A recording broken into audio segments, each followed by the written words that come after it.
Wis ngono dunya biasa wae. Urip wis biasa wae. Masih biasa wae, penting soleh, di hati soleh, rezeki wis minawos. Wae taluk wae pangeran, ora usah sok suci, ora usah sok bener dhewe biasa wae. Dunya wis kabeh kersane napa? Pangeran. Ya sudah seperti ini. Yang soleh kayak Sa'labah malah akhirnya su'ul khotimah. Padahal dulu disebut hamamatul masjid, tukang iktikaf. Gak tahu mulai ke masjid, tapi akhirnya su'ul khotimah. Wahsi sing mata ini kekasih Nabi, rupanya mata ini Hamzah ditakdir husnul khotimah. Makanya dungo ya muqallibal qulub tsabbit qalbi ala dini. Kita tidak pernah tahu. Nah, kenapa kalau saya ngaji PD? Mereka aku muji pangeran, saya tidak pernah mikir awakku, tak penting awakku, penting muji pangeran. Ngaji itu artinya kan muji pangeran, muji ilmune pangeran, ya sudah selesai. Itu anakku itu dongo itu mikir awakmu dhewe.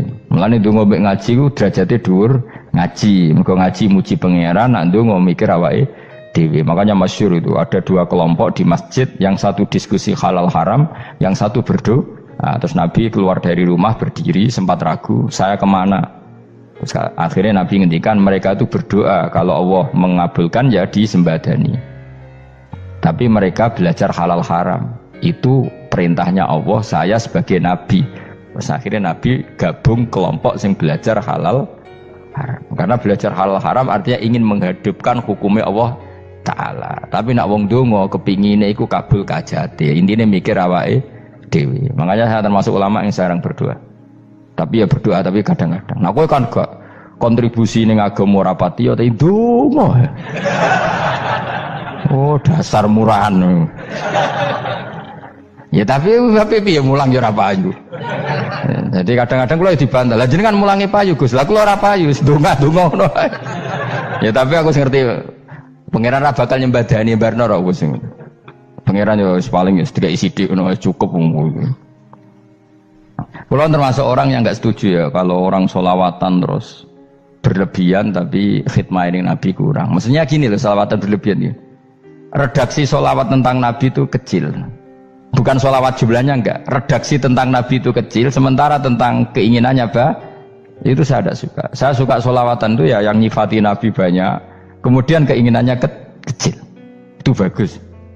Kayak Ihya itu, kayak Ihya Abdul Hasan Asyadili itu kalau dongo itu jaluknya mau swidik paling baris paling terakhir. Misalnya gini, nahmaduka ya man huwa waladi la ilaha illa anta ar-rahmanur rahim, itu langsung in sampai nyifati Allah itu 99.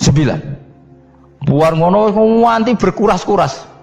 Lagi terakhir mau jaluk dongo sithik. Nah kowe kan enggak muni muji Allah mau basa-basi tok. Alhamdulillahirabbil alamin wassalatu wassalamu ala Muhammadin. Mau nggo syarat tok. Baru ke Allahumma inna nas'aluka nganti telung lari. Telung halaman.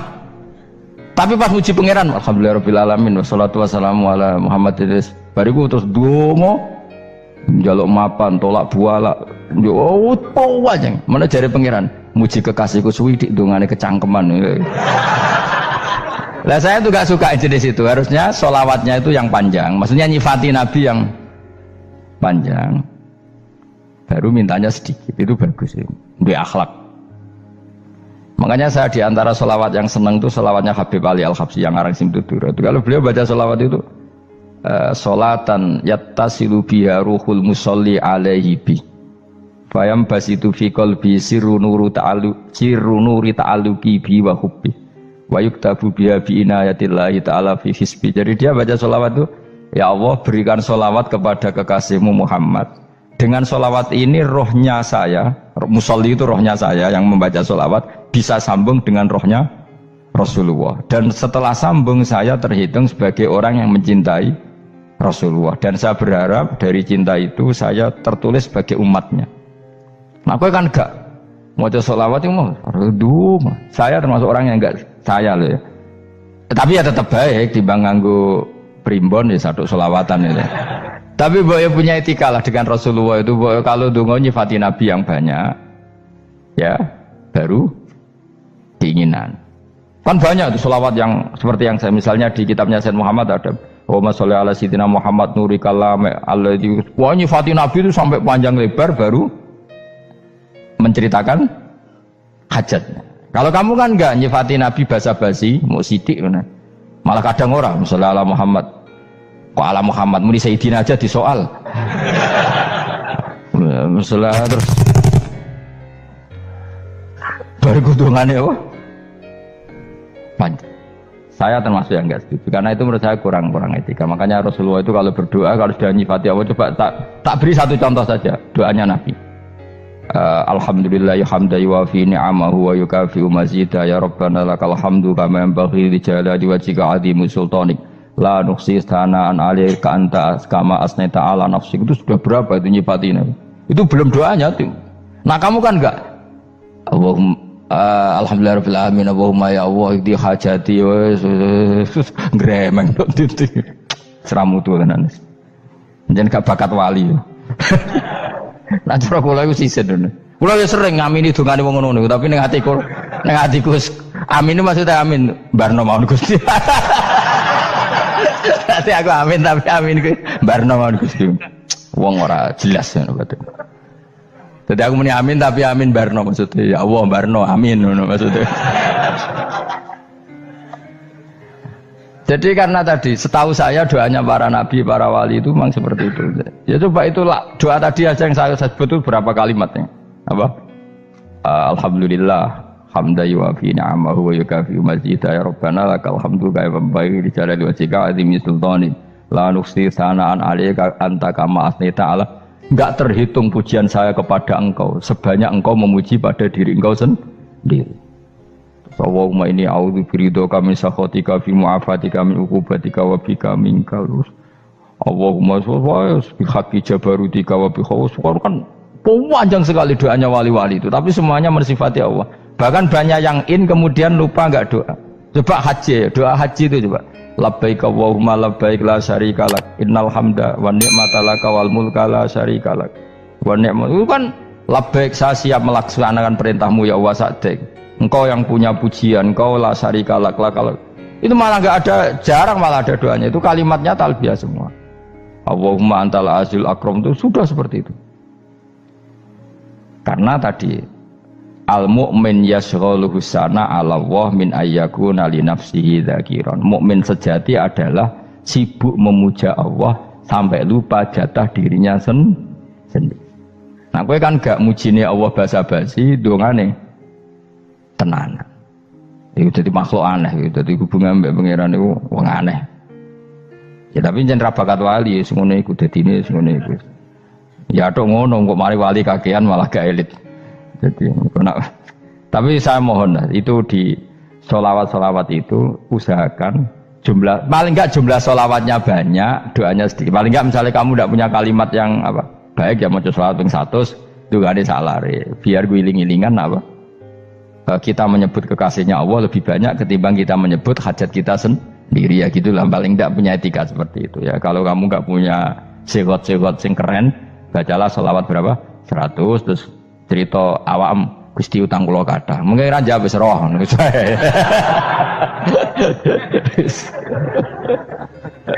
Tapi kan kita menyebut kekasihnya sampai 100, nyebut utang bisa. No coba nyebut kekasih bisa, nyebut utangnya 100. Berarti yang sampeyan ditakoki pangeran, kowe nyebut kekasihku piro pisan, nyebut utang 100 dasar rayu utang ngono-ngono kan. Ya ada, saya termasuk orang yang nggak setuju tadi. Jadi kalau apa redaksi sholawat cari yang mujinya Nabi lebih apa? Lebih banyak. Karena itu nanti lebih diridhoi Allah Taala. Coba Allah sendiri kalau nyebut nabinya itu hitung saja. Laqad ja'akum rasulun min anfusikum. Jadi rasulun min anfusikum, seorang rasul yang sejenis dengan kamu. Terus azizun, orangnya sangat terhormat. Alaihi ma'anitum, rasul ini siap menanggung apa yang kalian tidak mampu. Kowe ra bakat mlebu swarga barokah syafaate Nabi akhir mlebu swarga. Kowe ra kelar korban, Nabi tahu ngorbankan kita semua. Dokha Rasulullah bikabsaini terus hada an ahli wa hada amman lam yudokhi min mati. Jenenge alihima anittum. Nabi menanggung apa yang kalian berat. Azizun, Nabi itu ali terus harisun alaikum. Nabi sangat berkomitmen menyelamatkan kalian. Haris itu keinginan yang berlebihan itu jenenge apa? Haris, kiai kuno namanya ini ngungseng, keinginan yang over. Nabi itu sangat berkeinginan kita ini maslahat. Terus bil mukminina raufur. Allah yang super saja kalau nyebut nabinya nyifati sebanyak itu. Ada ayat lagi misalnya, Rabbana wab'ats fihim rasulam minhum yatlu alaihim ayatika. Muhammad itu siapa? Seorang rasul yang membacakan ayat-ayat Allah. Wa yu'allimuhum, seorang rasul yang mengajari mereka alkitab wal hikmah. Wa yuzakkihim, seorang rasul yang membersihkan akhlak-akhlak kita. Jadi artinya Allah punya tradisi kalau nyifati rasul itu banyak. Juga nyifati orang-orang sekeliling rasul. Makanya menurut saya madhab Syiah itu enggak pas. Karena Allah kalau nyifati Rasulullah itu jika nyifati orang-orang di sekeliling Rasulullah, dan itu dengan pujian, yaitu Muhammadur Rasulullah walladzina ma'ahu asyidda walal kufar ruhama'u bainahum tarahum ruk'an sujada yabtawuna fadlan minallahi warid wa nasimahum fi wujuhim min atharis sujud. Itu kan panjang sekali, dan orang-orang sekeliling Muhammad adalah begini. Kayak apa Allah muji para ashabu Rasulillah? Masa kita ikut kelompok yang menghina ashabnya apa? Rasulillah. Makanya kita tetap madzhab ahli sunnah apa? Wal jamaah, yaitu mencintai semua sahabat. Karena Allah saja yang Tuhan mensifatinya dengan sehormat itu. Mensifati apa? Ashabu Rasulillah. Disifati orang-orang yang saling kasih sayang sama orang mukmin. Tarahum ruka'an, sujud dan komitmen hidupnya untuk rukuk dan sujud. Si mahum fi wujuhim min asari sujud. Sudah asari sujud tidak usah diterjemah, nanti sensitif. Cuma setahu saya asar sujud itu nanti setelah di akhirat orang sering sujud itu jabahnya itu ada nurnya. Tapi kalau ada yang nafsirkan asari sujud itu warna tertentu ya semboy, itu sensitif. Yang jelas asari sujud itu ya sudah seperti itu. Seneng kamu kok kasut. Kowe nyen provokator, nak ono apa ya? Ada hal yang begitu terus mau berlebihan. Uteke ya khisimun. Nah, kalau ada kepentingan pokoknya ayat si mahum fi wujuhim min atharis sujud, bahwa dalam jabahnya itu ada asaris sujud. Itu masyhur kan, saya terangkan ya, tapi gue sensitif loh, biasa wae. Suatu saat Rasulullah itu ngendikan begini, nanti saya kata Nabi akan nyafaati kalian semua. Sahabat-sahabat tanya, ya Rasulullah dengan sekian miliar orang bagaimana kamu mengenali kita? Saya ulang lagi, suatu saat saya nanti akan nyafaati kalian karena saya kenal kalian. Maksudnya di akhirat. Ya apa?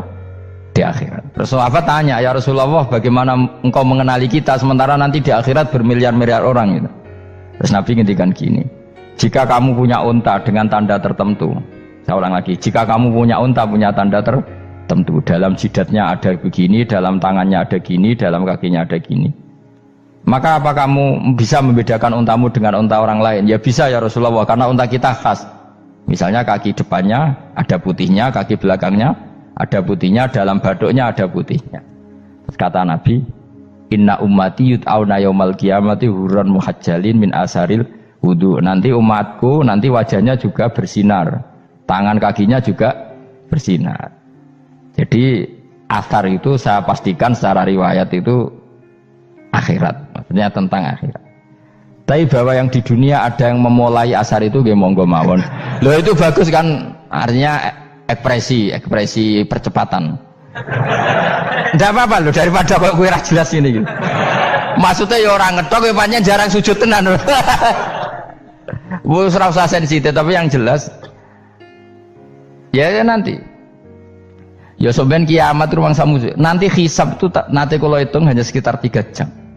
Hisabnya sak dunia itu hanya sekitar, karena malaikat itu tidak kesulitan sama sekali. Tak warai ya, ini nggak akan salah saya dalam hal ini karena riwayatnya sahihah. Kenapa hisab itu hanya butuh rubu'un nahar, 1/4 dari siang enggak? Anggap saja siang itu 6 jam atau 12 jam, itu aja terserah. Kalau 12 paruhnya kan 6 ya. Seperti 1/4-nya berarti 3. Itu gini. Jadi nanti di mahsyar itu kan yauma tabyaddu wujuh wa taswaddu wujuh. Yaudah yang kafir itu kelap, hilang. Wajahnya, tubuhnya semuanya gelap. Yang mukmin itu semuanya terang.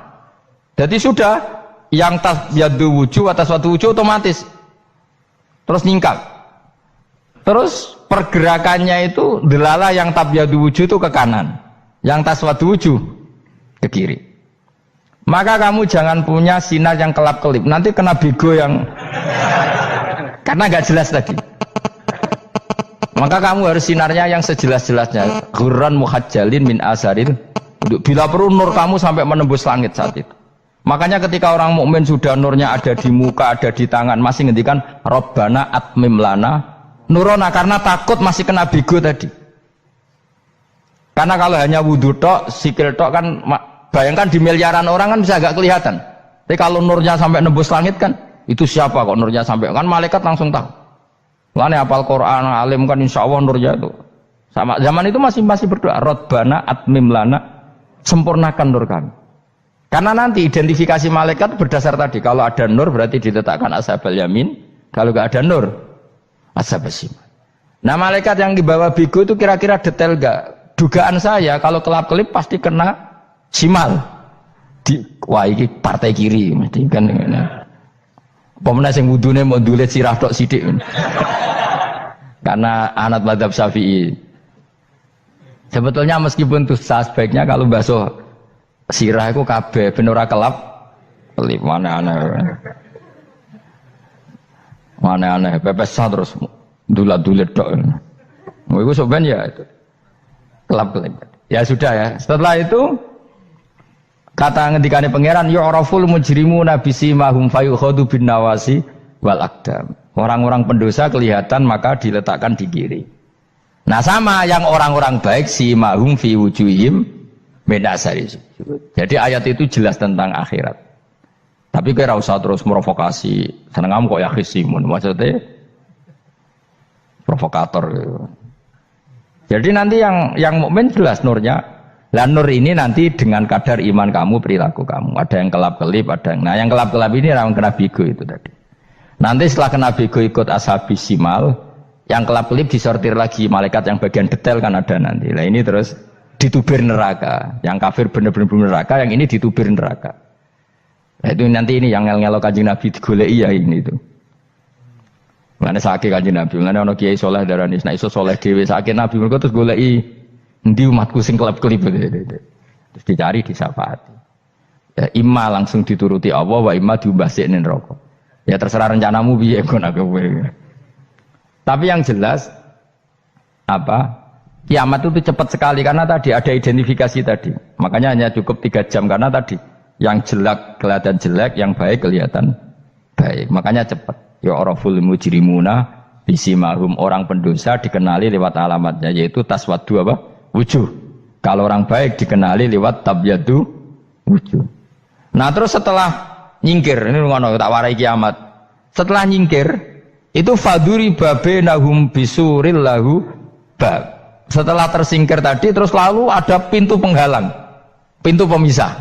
Nah pintu pemisah tadi yang sisi kanan langsung jadi surga, yang sisi kiri jadi neraka. Itu disebut faduri babenahum bisuril lahu bab batinu fi rahmatu wa dhahiruhu min qibalihil adzab. Yang pintu arah kanan otomatis wilayah surga, yang pintu kiri otomatis wilayah neraka. Nah problemnya ketika penutupan pintu itu dah yang kelap-kelip itu katut kemana ini yang makanya kamu jangan malok partai yang apa kelap-kelip yang nggak jelas itu koalisi kemana ya. Kalau partai besar kan iso nyalon presiden, partai kecil ini kan ikut mana ini kan sing sak ngisore 1%, 2% ini kan repot. Loh coba misalnya nur kamu 2%, berarti gelap kamu kan 98%. Kira-kira malaikat mengkategorikan kemana coba? Ayo jawab. Gelap. Loh kode semangat Pak. Padahal itu bagian dari kamu. Kalau satu tubuh itu sinarnya hanya 2%, kira-kira kategorinya itu partai gelap, partai terang. Kode semangat kok ini. Berarti kegaruk kemana? Kiri. Tapi bisa saja malaikat cara berpikir gini. Tapi kok ada cahayanya ya? Padahal kata Allah, yang bercahaya ashabul yamin. Kan nggak ada bilang cahaya terang. Bisa saja malaikat, alhamdulillah berpikir begitu. Ya nanti kita rayu saja supaya berpikir ini kan, yang penting ada cahaya. Kan Allah tidak bilang terang apa kelap-kelip. Ya mungkin saja asal ada cahaya, dikategorikan lahu nur, punya apa?